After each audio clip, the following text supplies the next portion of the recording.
Chào mừng các bạn đến với series Cuộc sống du mục, nơi chúng ta cùng rời xa phố thị ồn ào, khám phá những vùng đất hoang sơ, lắng nghe tiếng gió, tiếng suối và tìm lại nhịp sống tự do giữa thiên nhiên. Hãy cùng tôi theo dõi hành trình này, nơi mỗi ngày là một chuyến phiêu lưu và mỗi khoảnh khắc là một câu chuyện đáng nhớ. Đây mới thật sự là cuộc sống khiến người ta ao ước. Một gia đình du mục tự xây cho mình chốn đào nguyên giữa núi rừng, không chỉ có cá nướng ăn mãi không hết, mà còn nuôi gia cầm, trồng rau quả, không cần ra ngoài làm thuê mà vẫn có thể tự cung tự cấp. Do thời tiết dần trở lạnh, gia đình Trier lại bắt đầu hành trình di cư. Vừa mới vượt qua một ngọn núi, họ liền phát hiện một hòn đảo nhỏ cách đó không xa trong vùng lõi. Diện tích nơi này khá rộng, hơn nữa lại thuận tiện lấy nước từ con sông bên cạnh. Ông Trà lập tức quyết định dừng chân tại đây thêm một lần nữa. Vì vậy cả nhà lội qua sông. Vừa hay trên đảo còn có một cái lán cũ nát, chỉ cần phủ lại bạt là có nơi tránh nắng. Sau khi ổn định chỗ ở, ông Trà dẫn con trai đi dạo quanh khu vực. Họ còn phát hiện một tấm xốp được buộc lại cẩn thận. Có lẽ là dụng cụ vượt sông của người từng sống ở đây. Họ tìm mấy tấm ván xung quanh rồi đóng cố định lên đó, chỉnh lại một chút là có thể dùng được ngay. Làm xong, ông rải vài tấm lưới xung quanh, xem có thể bắt được vài con cá để thỏa cơn thèm hay không. Nhưng rõ ràng hôm đó vận may của ông không tốt lắm. May mà trên đảo có nhiều loại rau dại, kết hợp với cơm cũng đủ để cả nhà no bụng. Tuy bọn trẻ còn nhỏ tuổi, nhưng đều biết đỡ đần cho cha mẹ. Vì vừa đến đây nên cũng chưa có việc gì gấp phải làm. Ông Trà liền dẫn các con thử ngay chiếc bè mới sửa xong, cũng được xem là thú vui hiếm hoi ở chiếc bè này rồi. Họ sẽ không phải bị ướt sũng mỗi lần. Lưới cá được thả đến tận ngày hôm sau. Cuối cùng cũng có thu hoạch. Thế là họ tìm một vùng nước nông, khoanh một khu vực làm nơi giữ cá sống. Dù ăn không hết, cũng có thể giữ được độ tươi lâu nhất. Vừa làm xong những việc này, trời bỗng đổ mưa. Dù có chút bất tiện, nhưng điểm bất lợi duy nhất của hòn đảo này là không có củi. Hai vợ chồng chèo bè sang bờ bên kia gom được khá nhiều củi, đủ để đáp ứng nhu cầu sinh hoạt hàng ngày. Thậm chí còn có thể nướng vài con cá. Cuộc sống tuy đơn giản nhưng vẫn trọn vẹn và ấm áp, nhưng cả gia đình đều vô cùng vui vẻ. Để có điều kiện sống tốt hơn, lão cha chèo bè sang bên bờ. Ông cắt một ít lau sậy ở đây, mang về lợp thêm lên mái nhà. Có thể mang lại hiệu quả che nắng rất tốt.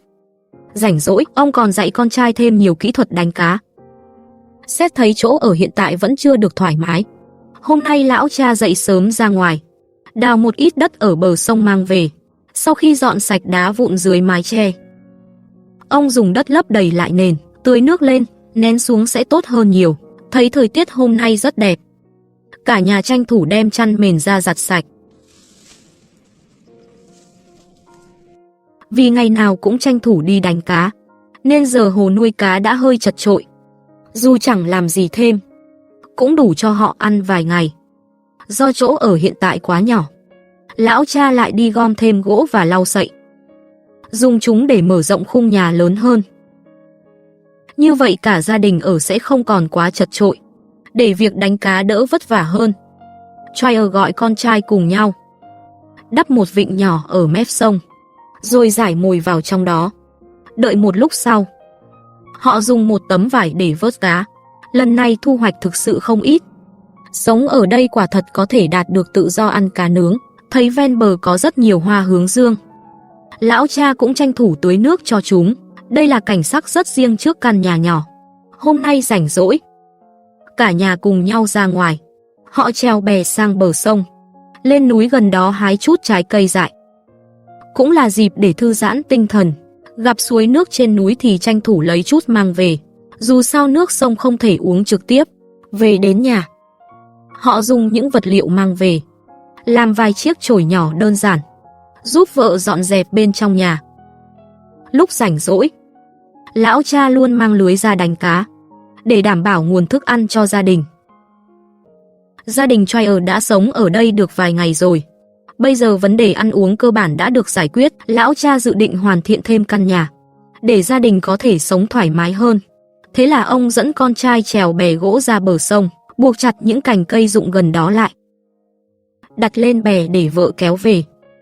Nhờ sự phối hợp ăn ý của mọi người, hiệu suất làm việc khá cao. Sau đó lão cha ra bờ sông đào thêm ít đất sét, trộn với nước cho thật đều. Kết hợp với những cành cây vừa nhặt được, làm thành một hàng rào quanh căn lán. Vợ ông thì chuẩn bị bữa trưa, để mọi người có thể ăn ngay sau khi bận rộn xong.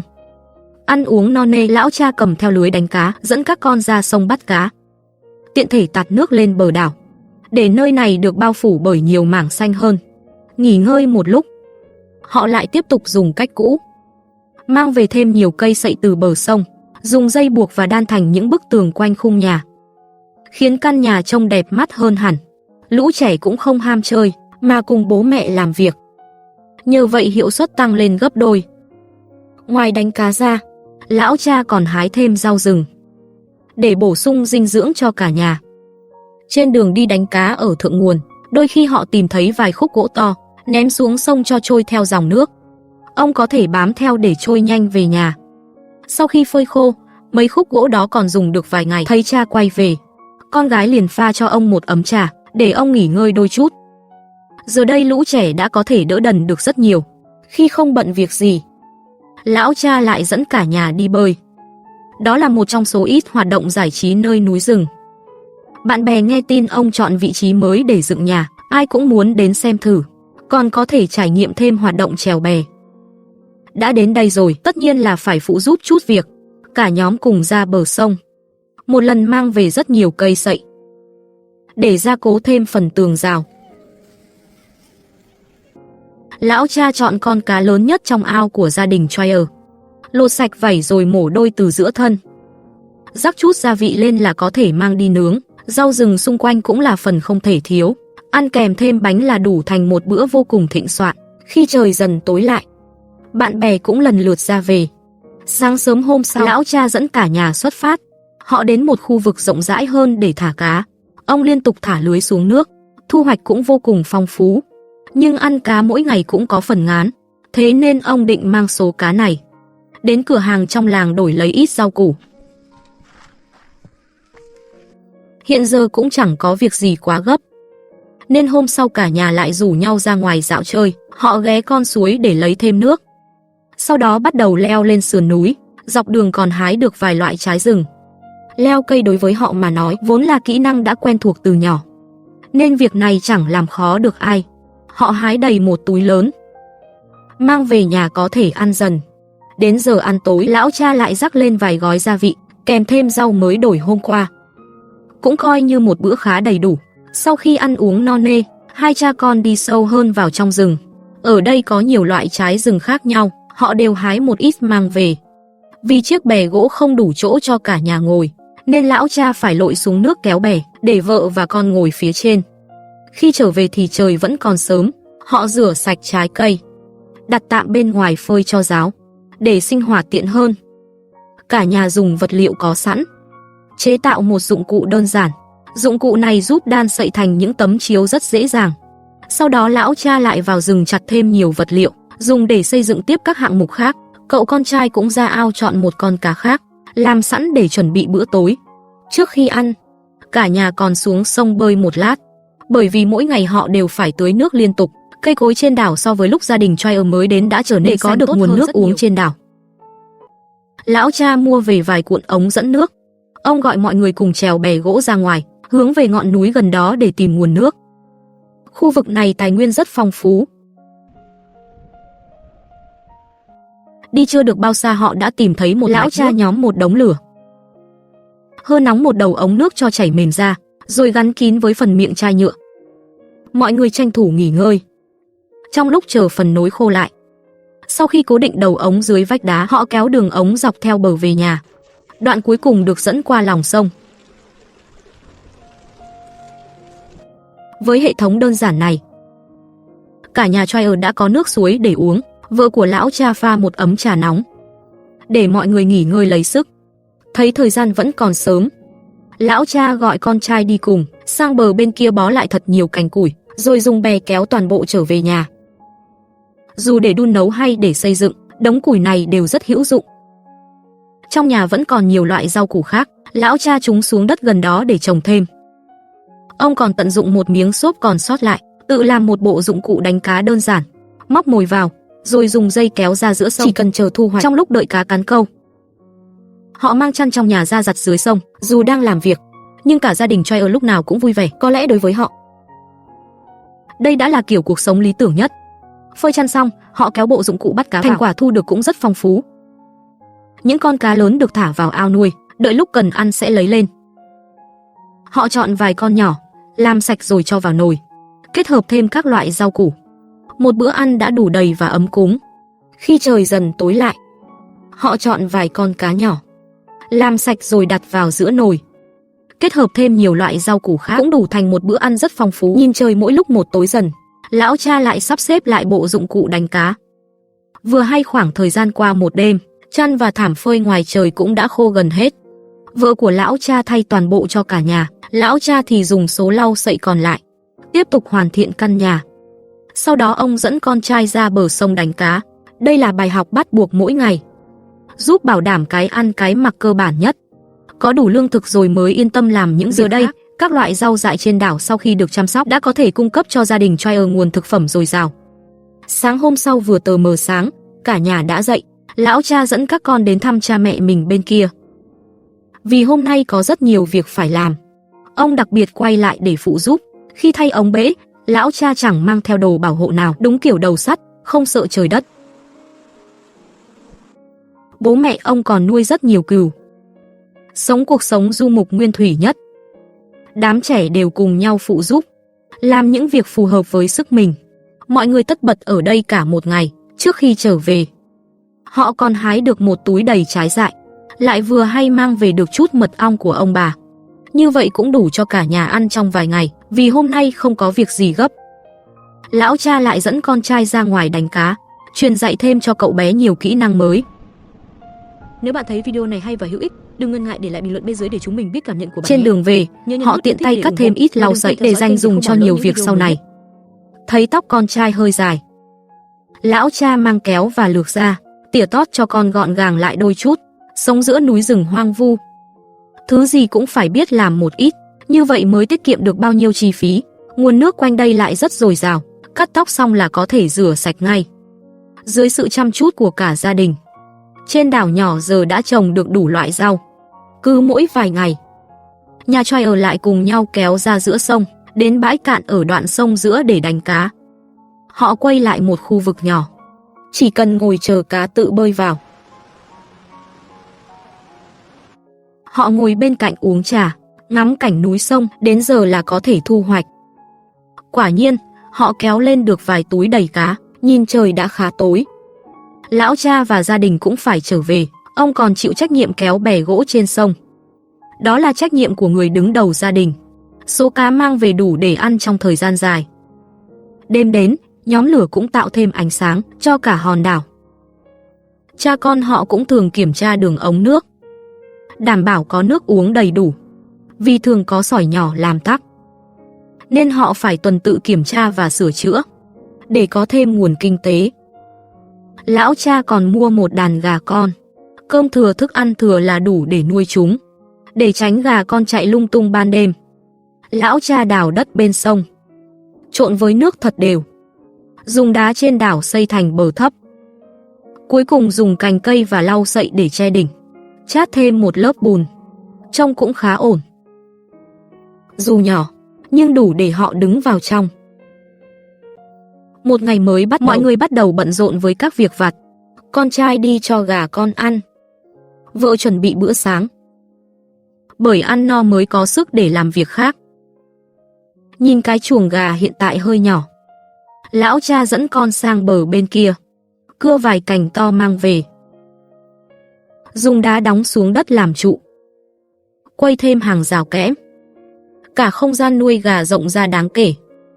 Xong việc này, lão cha lên bè gỗ, ra giữa sông thả vài mẻ lưới, tiện cho các con bơi lội trong sông. Vừa vui chơi vừa rèn luyện thể chất. Khi mệt, họ thưởng vài con cá nướng để no bụng. Do gần đây cá hơi ít, lão cha lại ra bờ, mang thêm cành cây và lau sậy về, dùng chúng làm mái che phía trên chuồng gà, tạo thành một gian che nắng. Số gỗ còn lại để dành nấu ăn sinh hoạt. Vì không có việc gì gấp, lão cha dẫn cả gia đình ra ngoài chơi. Trên đường họ hái vài quả dại, rửa sơ bên bờ sông là có thể ăn ngay. Cả gia đình đi theo đường núi.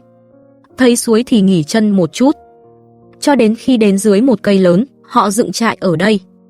Môi trường xung quanh khá đẹp, giúp mọi người thư giãn cơ thể và tinh thần. Khi đó lão cha dẫn con trai đi bắt vài con cá, làm sạch rồi nướng ăn. Nhìn trời đã tối, họ mới quay về. Ông còn tiện tay mua 2 chiếc đèn dầu, để buổi tối sinh hoạt cũng có ánh sáng. Ban ngày họ cũng hái nhiều lựu, kết hợp với trà, cũng là một thú vui. Đợi đến ngày hôm sau, gia đình lại bắt đầu bận rộn. Lão cha lấy số cành còn lại, dùng làm khung bàn trước cửa nhà. Phía trên lót lau sậy kín, có thể cất nhiều đồ dùng trong nhà. Tiếp đó ông sửa lại lưới cá, dẫn con trai đi đánh cá. Đây là bài học bắt buộc hàng ngày. Kỹ thuật của lão cha thì không cần bàn, chỉ vài lần thả lưới là đã đầy cá. Khi về nhà, họ thả cá vừa bắt xuống ao, con gái rót trà cho 2 cha con, để họ nghỉ ngơi một chút. Vợ thì chuẩn bị chút đồ ăn, để mọi người no bụng. Mỗi ngày gia đình đều dành thời gian tưới nước cho các cây rau trên đảo, bởi nhờ vậy họ mới có nhiều rau để dùng. Ngày hôm sau, thấy mọi người còn ngủ, vợ một mình qua sông, mang về củi để nấu ăn, mang theo tấm chăn đệm trên lưng, cũng đỡ bị cứng và đau lưng. Khi bà về, mọi người cũng đã thức, bắt đầu bận rộn công việc nhà. Mang về số củi này, ông định nướng thêm bánh để dự trữ, làm lương thực cho vài ngày tiếp theo của cả gia đình. Dù những việc này lão cha chưa thành thạo, nhưng vẫn đảm bảo sinh hoạt hàng ngày, để mọi người có đủ thực phẩm cơ bản. Nhưng làm các công việc phụ thì vẫn không làm khó được ông. 2 người nướng những chiếc bánh này, trông thật hấp dẫn, để có thêm nguồn thu nhập. Lão cha tranh thủ mua một đàn cừu. Lúc này nước chảy không mạnh, đẩy chúng là có thể lên bờ ngay. Cả gia đình cùng ra tay. Vài chuyến là tất cả đã được vận chuyển qua, để chúng không phá vườn rau. Lão cha lấy vài cọng lau sậy làm thức ăn cho cừu, nhưng nghĩ đến việc cả nhà thường đi ra ngoài, không thể chăm sóc toàn thời gian. Ông nhờ cha mẹ chăm giúp một thời gian. Sáng hôm sau, lão cha dẫn cả nhà đi đánh cá. Họ làm một chiếc lưới cá cực lớn, dây căng 2 bờ sông, lặng lẽ chờ cá mắc câu, để có thêm nhiều cá. Ông còn rải mồi thêm xuống. Mẻ lưới này thực sự đầy ắp thành quả, nhiều đến mức túi họ không chứa nổi. Chờ về nhà, tất cả sẽ thả vào ao, tiện thể nướng 2 con cá làm bữa tối. Những con cá trông không còn tươi, cũng không để lại đây. Lão cha gói lại, đưa xe đi tặng họ hàng, bạn bè. Sáng hôm nay, lão cha cho gà con ăn, sau đó dẫn con trai đi đánh cá, tiện kiểm tra lại đường ống nước. Họ lần lượt kiểm tra từng đoạn, cuối cùng phát hiện đầu vào bị kẹp chặt. Lão cha lấy khúc gỗ, gắn đường ống vào, dựa vào vách đá để chắc chắn hơn. Trên đường về họ còn nhặt được khúc gỗ khô dưới sông, phơi khô có thể làm nhiên liệu.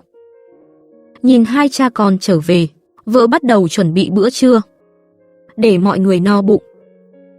Ăn xong, lão cha dẫn con tưới nước cho cây trồng. Hầu hết hoa quả và rau đã chín. Hàng ngày họ thu hoạch khá nhiều. Có nhiều nguyên liệu như vậy, ông định trổ tài nấu nướng. Vậy là lão cha tự tay vào bếp. Lão cha làm một món ăn cho mọi người, nhìn trông khá ổn. Ăn xong trời vẫn chưa tối hẳn.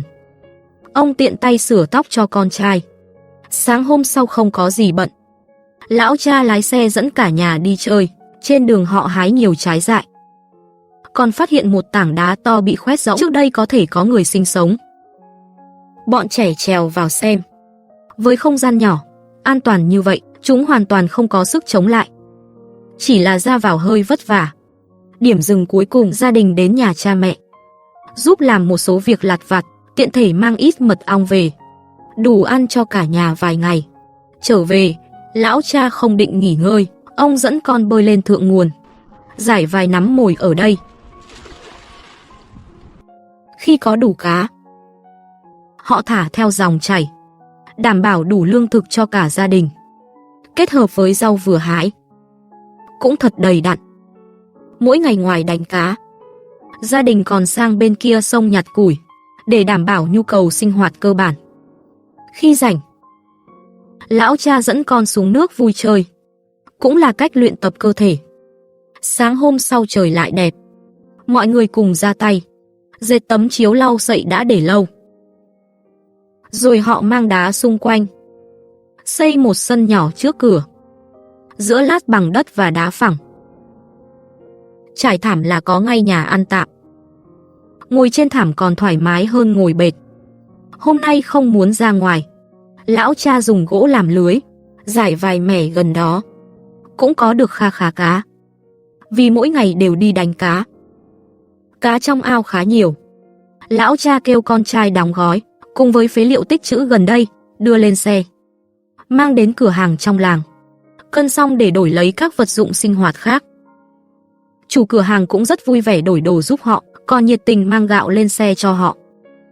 Lão cha về nướng vài con cá tươi ăn. No bụng rồi còn thưởng thức dưa hấu. Cảm giác thật thoải mái.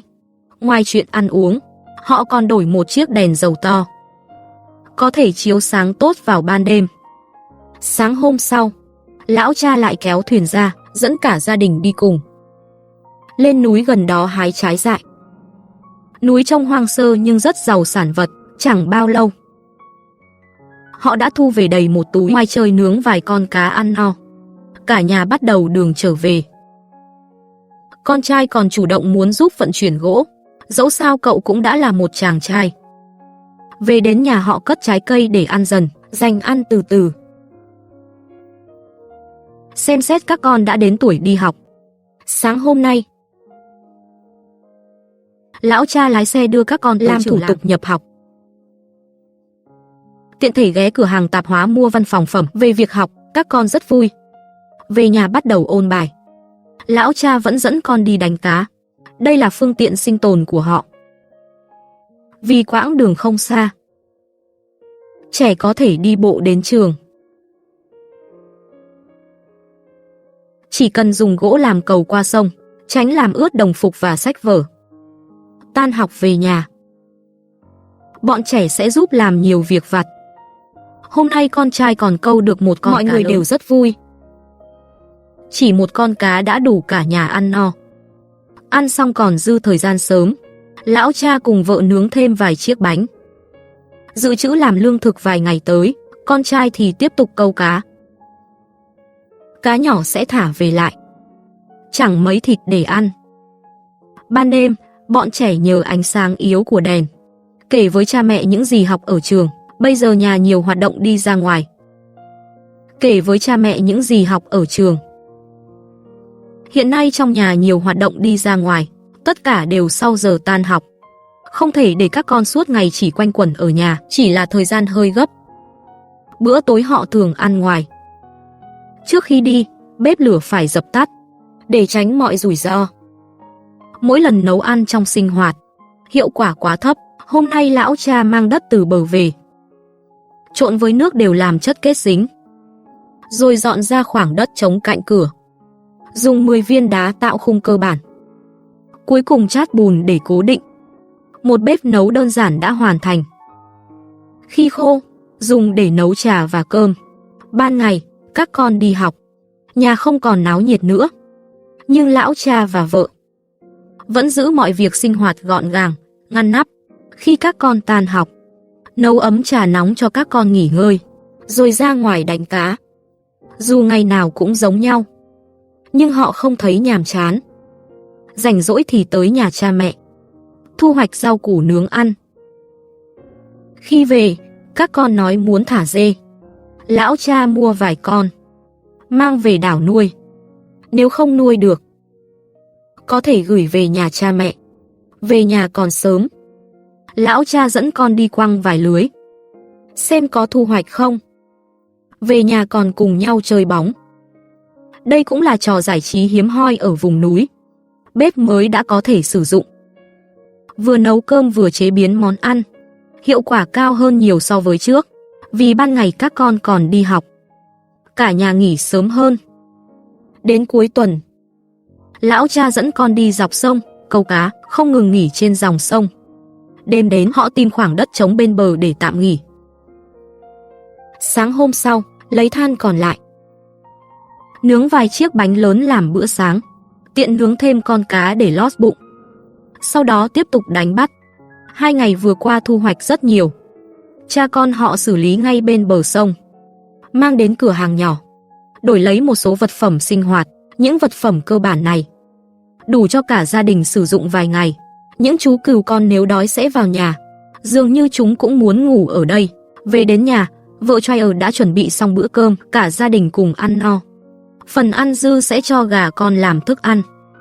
Tin rằng nhờ đôi tay cần cù của họ, cuộc sống sẽ ngày càng tốt đẹp hơn.